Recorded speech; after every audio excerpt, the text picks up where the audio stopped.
दोस्तों ये आप फोटो देख रहे हो, ये फोटो है भारत के HAL बेस का।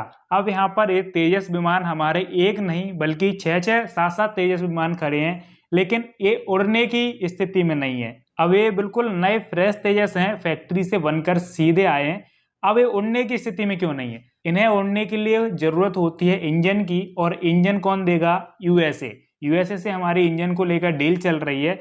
तो अब भारत के घरेलू फाइटर जेट प्रोग्राम के लिए एक बड़ी अपडेट आई है। अमेरिका ने भारत को तेजस मार्क 1A के लिए इंजन भेजना शुरू कर दिया है, जो कि काफी पहले की डील थी, लेकिन अमेरिका बीच में इंजन बनाना बंद कर गया था। इससे भारतीय वायुसेना की ताकत में जबरदस्त बढ़ोतरी होने वाली है। लेकिन यह डिलीवरी क्यों अहम है? HAL कितनी जल्दी जेट बनाएगा और आगे भारत का फाइटर जेट प्रोग्राम किस दिशा में जाएगा, चलिए विस्तार से जानते हैं। तो बात है मार्च 2021 की। भारत ने अमेरिका की कंपनी जनरल इलेक्ट्रिक यानी कि GE से बड़ा सौदा किया था। डील की वैल्यू थी करीबन $716 मिलियन। इसमें 99 GE F404 IN-20 इंजनों की खरीदारी शामिल थी, जो HAL के तेजस MK-1A को पावर देंगे। ये इंजन पूरी तरह आफ्टर बर्नर इनेबल्ड होते हैं, करीबन 19,000 LBF थ्रस्ट देते हैं, और इसमें full authority digital engine control system भी लगा है, जिससे परफॉर्मेंस और रिलायबिलिटी बढ़ती है। अब बड़ा सवाल है, अगर डील 2021 में हुई थी तो इंजन अब क्यों आ रहे हैं? तो असल में GE ने अपनी पुरानी F404 इंजन प्रोडक्शन लाइन बंद कर दी थी। नए सेटअप में समय लगा, ऊपर से कोविड और सप्लाई चेन में दिक्कतों ने मामला और लटका लिया। नतीजा रहा कि पहला इंजन मार्च 2025 में आया, यानी लगभग 2 साल की देरी से। इस देरी का असर HAL पर पड़ा, उसे तेजस के प्रोडक्शन के लिए उपलब्ध इंजन रोटेट करने पड़े।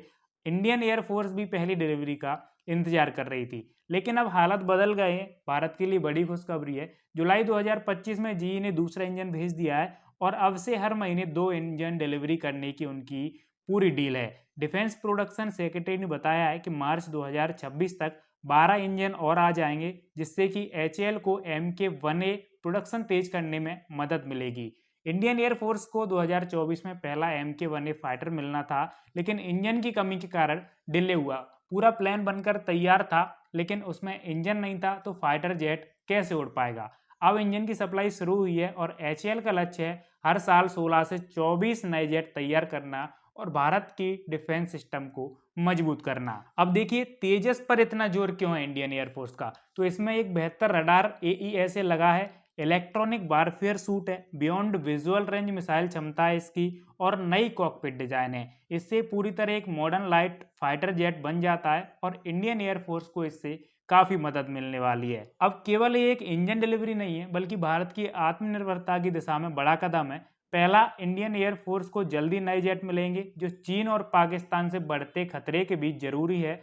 दूसरा, घरेलू डिफेंस मैन्युफैक्चरिंग पर भरोसा बढ़ेगा। और तीसरा, भारत और USA के डिफेंस रिश्ते और मजबूत होंगे। दोस्तों, तेजस MK-1A सिर्फ एक फाइटर जेट नहीं है, बल्कि भारत के आत्मनिर्भर डिफेंस विजन का प्रतीक है।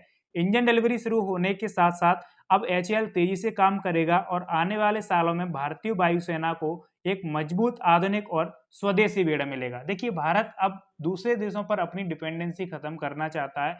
वो स्वदेशी मिसाइलें, स्वदेशी इंजन, स्वदेशी डिफेंस सिस्टम बनाने पर पूरा अथक प्रयास में लगे हुए हैं, और आने वाले सालों में भारत आत्मनिर्भर बनने की कगार पर आ खड़ा होगा। अब आपको क्या लगता है कि तेजस MK-1A आने से भारत की ताकत कितनी बढ़ जाएगी, और अमेरिका इन इंजनों को जानबूझकर डिले कर रहा था, या फिर वो केवल एक उसका टेक्निकल गिलिच था? आप नीचे कमेंट में अपनी राय जरूर दें। वीडियो को लाइक कर दीजिए, चैनल को सब्सक्राइब नहीं किया है तो डेली ऐसे ही इंपॉर्टेंट वीडियोस देखने के लिए चैनल को सब्सक्राइब